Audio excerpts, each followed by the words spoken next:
Hey, this is just a quick little video about my journey making some laser engraved wood-backed iPhone cases for a friend, and I'm doing it on some wood veneer.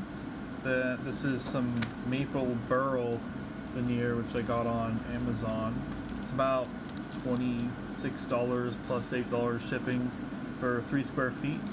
I did find it tends to warp a bunch. It's kind of wavy, not really good for engraving, but if you mist it down with a little bit of water and press it between 2 straight boards overnight, they straighten out just fine. My friend wanted the California state flag on his phone, so I went online and I found a nice vector graphic of that, and I kind of formatted it a little bit better to fit the phone. It kind of scrunched the elements a little closer together and to make it look good, but not so much that it looked wrong or anything. And I fit it onto what would fit it. This fits an iPhone 6, and it took a bit of research, but I finally figured out how to find cases. The key word is sublimation. Apparently there are cell phone cases. There's a process out there for printing pigment onto objects, and that instead of screen printing, there's another method called sublimation. And so if you look for phone cases that are designed for sublimation printing, you can find these cases that have a lip edge, you know, to inlay a material, and these came with it. This is a piece of aluminum that you're supposed to be able to sublimate an image on there. So I just measured this with the calipers and designed it in Inkscape here to be the same dimensions, and I won't need this piece of aluminum because I'm going to be using wood instead. But now I can actually cut the wood out and raster engrave the graphic, and it'll fit the case nicely. For actually running the laser cutter, I prefer Lightburn, which is a new program as of the beginning of this year, 2018.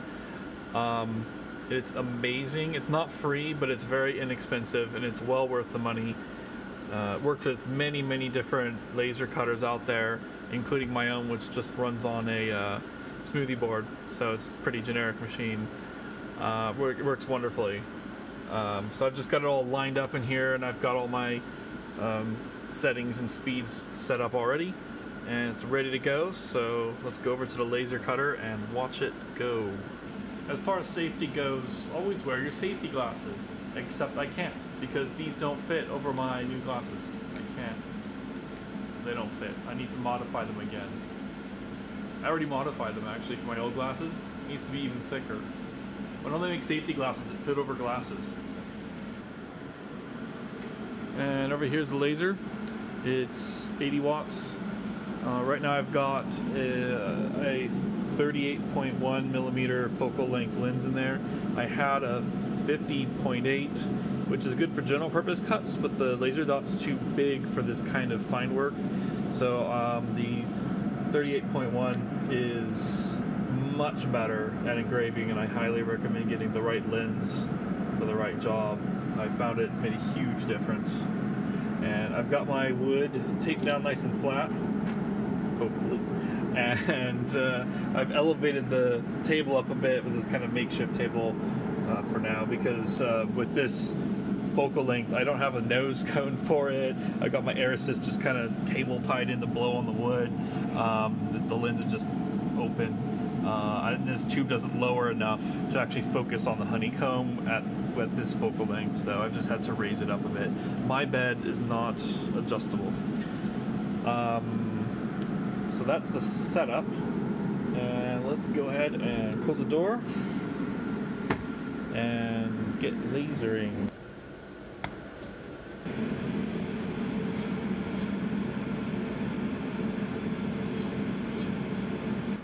I'll turn off the light here and we'll watch it glow.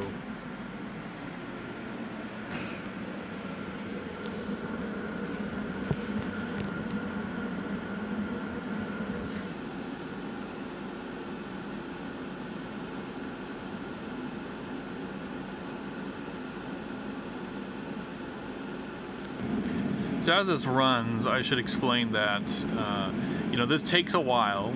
On commercial lasers, it probably does not take this long. On mine, because it's homemade, there's a certain amount of play in the belts and such.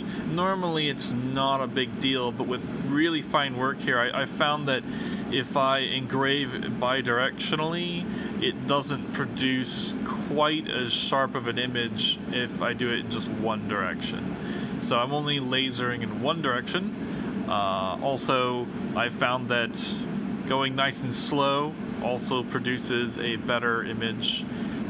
So I've kind of experimented with settings and found my optimal engraving settings, and this is it. This is how fast this thing engraves with the highest possible quality. So you just have to be patient.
Here it is done. There was a little accident.